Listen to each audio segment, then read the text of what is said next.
Հետ պարոն Շարմազանով, քանի որ դատական նիստ է շուտով տեղի ունենալու, երրորդ նախագահի գործով բոլորին նույն հարցն եմ հնչեցնում ընդդիմադիրների նկատմամբ, այս դատական գործերի շղթան ըստ ձեզ ինչքան է շարունակվելու։ Շարունակվելու է այնքան ժամանակ, մինչդեռ Նիկոլ Փաշինյանը իշխանության է։ Նիկոլ Փաշինյանը ջղաձգումների մեջ է, այդ ջղաձգումները խոսում են իր մտահոգությունների մասին, ինքը տեսնում է, որ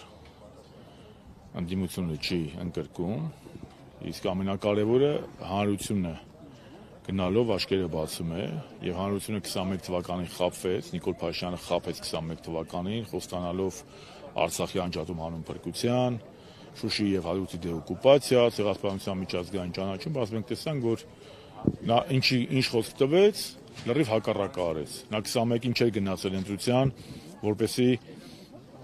Արցախը հանձնի, բայց նա լրիվ հակառակ ծրագրով գնաց ընտրության, հանրությանը խաբեց, բայց 22 թվականի հոկտեմբերի 6-ին Պրահայում ճանաչեց Ադրբեջանի մաս Արցախը, նրա անգործության արդյունքում Արցախը բռնի հայաթափվեց, այսօր որևէ հայտ չկա, այսօր խոսում է խաղաղությունից։ Դա որևէ իրավունք չունի խոսելու խաղաղությունից, քանի որ հենց պատերազմի ժամանակ առաջ 4 օրյան պատերազմի ընթացքում նա հնարավորություն է ունեցել պատերազմը կանգնեցնելու, բայց չի կանգնեցրել։ Նա բերել է զոհեր, նա բերել է Արցախի հայաթափում եւ Նիկոլ Փաշինյան եւ խաղաղություն իրար հետ այնքան կապ ունեն, ինչքան Իլհամ Ալիևի ժողովրդավարությունը։ Հետևաբար, եթե ուզում ենք խաղաղություն լինի, պետք է ակտիվ գնալ ընտրատեղամասեր եւ չքվեարկել Նիկոլ Փաշինյանի օգտին եւ քվեարկել անցողիկ ընդդիմության օգտին։ Պարոն Շարմազանով, դուք խոսեցիք Արցախի մասին, այնպես է ստացվել, որ նախընտրական արշավում Արցախը մոռացվել է եւ փաստացի քաղաքական ուժերից, թե դուք չեք մասնակցում ընտրություններին, դուք աջակցում եք ընդդիմությանը։ Միայն դուք եք ուղիղ խոսում։ Ինչու են այսպես դիստանցավորվում այս թեմայից, նաեւ ընդդիմադիր տարբեր շրջանակներ։ Չեմ կարող ընդդիմադիր այլ շրջանակների փոխարեն խոսել։ Մենք գտնում ենք, որ Հայաստանի երրորդ հանրապետությունը ուղիղ արցախյան շարժման արդյունք է, ծնունդ արցախյան շարժման եւ անկախության հռչակագիրն էլ էլի իր մեջ ներառում է Արցախի գաղափարը, հետեւաբար մեր խնդիրն է հավատարիմ մնալ Հայաստանի Հանրապետության 90 թվականի օգոստոսի 23-ի ընդունված անկախության հռչակագրի իդեալներին։ Իսկ կա կոնսենսուս -1 դա Փաշինյանն է, որը դեմ է դուրս եկել անկախության հռչակագրին, հետեւաբար պետք է մի կողմ դնել ներընդդիմադիր տարաձայնությունները, համախմբվել եւ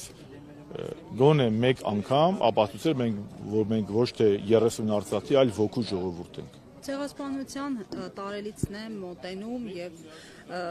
ասում են, որ այս իշխանությունները այլևս մեզ համար առաջնահերթություն չէ ցեղասպանության օրակարգը, խոսում են Հայաստան-Թուրքիա հարաբերությունների մասին, այս շրջանակում Հայաստան-Ադրբեջան հնարավոր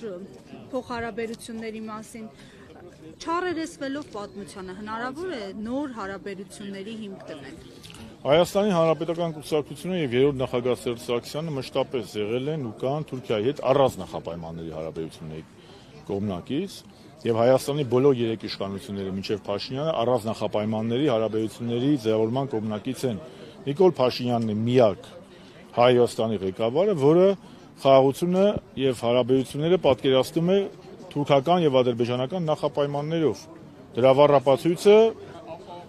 Էրդողանի գրքի կրծքին սեղմելն էր եւ մենք տեսնում ենք, որ այսօր Հայաստանի կառավարիչները իրականացնում են ոչ թե պրոհայկական, պրոհայաստանյան, այլ պրոթուրքական եւ պրոադրբեջանական քաղաքականություն։ Ինչ վերաբերում է խաղաղությանը, ապա այստեղ էլ կա մի հատ դուրս խնդիր, նույն Նիկոլ Փաշինյանի ազգային ժողովի նախագահը օրերս հայտարարեց, որ Ադրբեջանը խոչընդոտում է հայ-թուրքական հարաբերություններին։ Բայց դուք Ադրբեջանի հետ խաղաղության եք գնում, խաղաղությունը կա, ամեն ինչ նորմալ է, Ադրբեջանը ինչի է խոչընդոտում։ Հետևաբար բլեֆ են ինչ որ ասում են, եւ հետևաբար ամեն ինչ պարզ է։ Պետք է չքվեարկել Փաշինյանի օգտին, որպեսզի չլինի ոչ պատերազմ, ոչ էլ կապիտուլյացիա։ Շնորհակալություն։ Շնորհակալություն։ Հարգելի հետևողներ